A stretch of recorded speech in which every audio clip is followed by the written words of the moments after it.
semangat kemerdekaan ini dapat direalisasikan sepenuhnya oleh bangsa kita.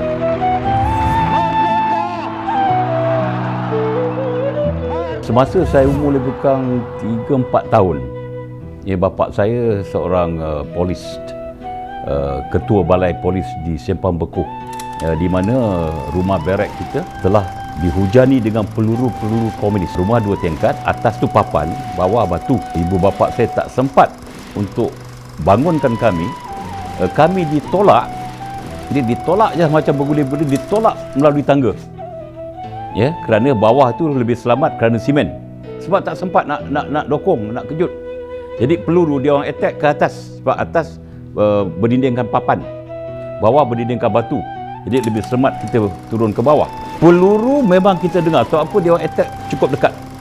Bersebelahan balai polis tu adalah hutan. Memang kita dengar cukup jelas. Peluru yang bertubi-tubi tanpa stop. Cukup jelas. Dia tembak ke atas kerana dia tahu kita duduk di atas. Walaupun saya 3-4 tahun, sampai ini hari saya masih ingat betapa takutnya, betapa ngerinya sebelum kita kemerdekaan. Nyawa kita memang agak sentiasa terancam.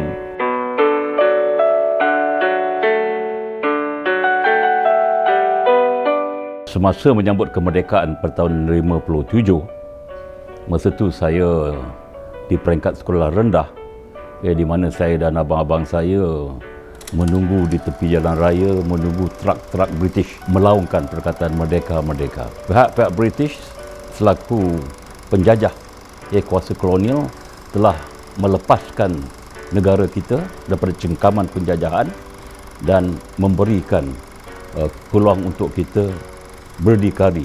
Di peringkat kami anak kampung pada masa itu mempunyai banyak makna. Yang pertama, saya menekankan tentang perpaduan.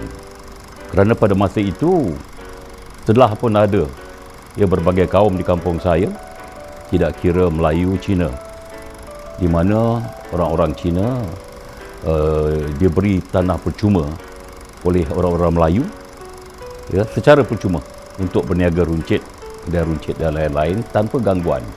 Bahkan kita membantu, kita menolong, dan juga orang India berada di rubber estate. Kita bersama-sama dengan mereka tanpa pergaudahan. Yang kedua, merdeka juga pada saya apabila kita mengatakan terlepas daripada cengkaman penjajah.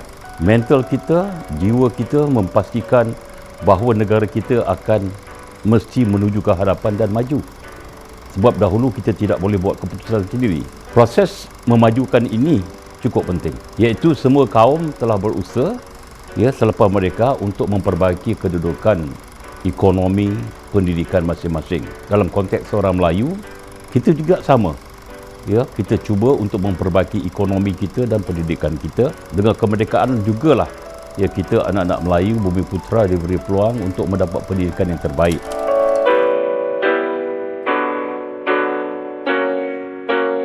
Saya sendiri alhamdulillah diberi peluang oleh ITM. Kita anak kampung yang serba miskin diberi peluang untuk belajar secara percuma. Bukan saja makan minum percuma, hostel percuma, bahkan kita diberi allowance pocket. Saya graduate ITM pada tahun 71. Saya agak bertuah semasa saya jadi pemimpin pelajar pada tahun 70.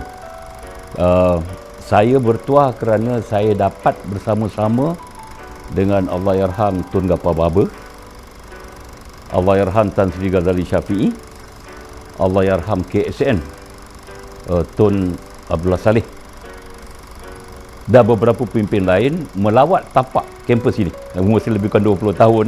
Masa itu kosong, memang dikelilingi oleh plantation. Selepas itu pun saya dihantar oleh pihak kerajaan untuk melanjutkan pelajaran ke luar negara. Juga secara beasiswa, secara free, secara total. Kemerdekaan memberi peluang kepada kita untuk kita keluar daripada masalah poverty, kemiskinan, melalui pendidikan dan melalui kita menceburi bidang-bidang ekonomi. Iaitu saya katakan tadi dalam konteks UiTM, khusus kepada pendidikan, di mana pelajar-pelajar UiTM telah diberi peluang untuk mendapat pelajaran yang terbaik melalui UiTM, dan ada yang lebih bertuah melanjutkan pelajaran ke luar negara dan mengharapkan supaya mereka boleh sama-sama membangunkan ekonomi ia berkecimpung dalam sektor-sektor pekerjaan, bukan saja dalam sektor kerajaan tetapi juga sektor swasta dan korporat. Tetapi saya perhatikan pada hari ini kemerdekaan yang sebenarnya kita masih belum tercapai sepenuhnya. Khasnya orang Melayu Bumi Putra memastikan minda kita, pemikiran kita mesti positif dan forward looking. Maksudnya kita mesti bergerak ke hadapan bersama-sama dengan kaum-kaum lain untuk memajukan bangsa kita dalam semua bidang-bidang yang ada di dunia ini. Tidak kira bidang apa, kita tidak boleh ketinggalan. Begitu juga dari segi perkara-perkara yang berkaitan untuk memastikan kita juga boleh kaya seperti kaum-kaum lain.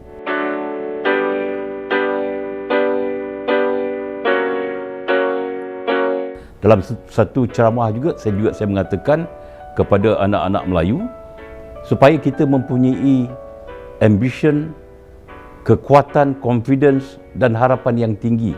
Dan saya masih ingat, if you want to shoot, you shoot at the moon. Saya menggunakan perkataan itu, iaitu kalau kita berhasrat untuk mendapatkan sesuatu, you must aim high.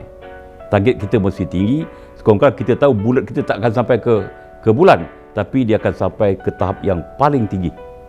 Setelah kita berusaha, kalau berjaya kita bersyukur, tak berjaya sekurang-kurang kita telah berusaha. Bangsa kita tidak perlu lagi mengambil ciri-ciri ataupun sikap-sikap konotasi meme itu secara negatif. Kita sewajarnya meme itu bermaksud yang pertama muafakat, ya kita mesti bersatu.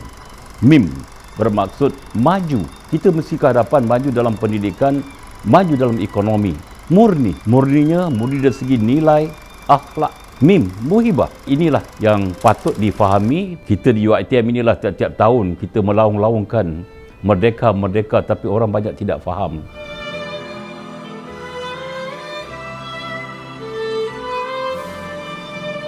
Bangsa Melayu kita ini mesti bekerja keras, mesti menukar sikap dan memastikan kita menaikkan tahap ekonomi bangsa kita ke tahap yang lebih tinggi kerana kaum kita mempunyai harapan yang tinggi kepada kita.